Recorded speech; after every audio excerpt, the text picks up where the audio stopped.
Did you know that making Macleay Park accessible to all Portlanders was a major condition of its donation to the city? I'm Catherine McNair. I'm an environmental historian at Portland State University, and I've been doing research on the city's parks and wanted to share some of what I've been learning with you. The accessibility of parks, particularly what are seen as wilderness sites, has a long history of being controversial.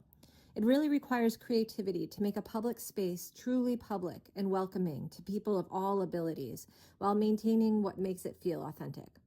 The Macleay Park debates are actually a very early case of these battles, happening in 1910, far in advance of when the larger national battles over this took place in the 1930s and 1940s. Macleay Park was donated to the city in 1897 by Donald Macleay, a wealthy Portland businessman. Macleay wanted the profits from any timber that was harvested in this park to benefit St. Vincent's Hospital and Good Samaritan Hospital. He also apparently wanted the patients of the two hospitals brought through the forest in the summers as a way to heal. In other words, Macleay wanted the park to be accessible to those who were very sick.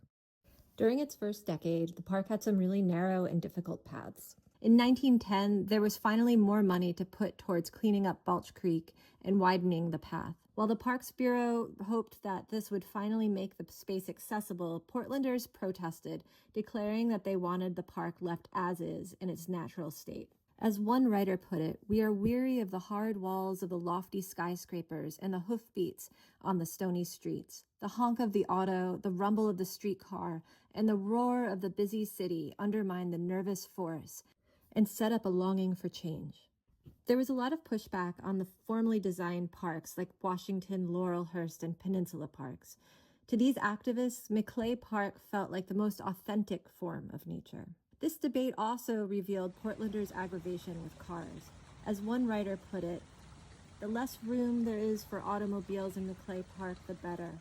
Let us have one place where they can't become a dangerous nuisance. While almost everyone objected to a road running through the park, there were others who advocated for making the space more accessible.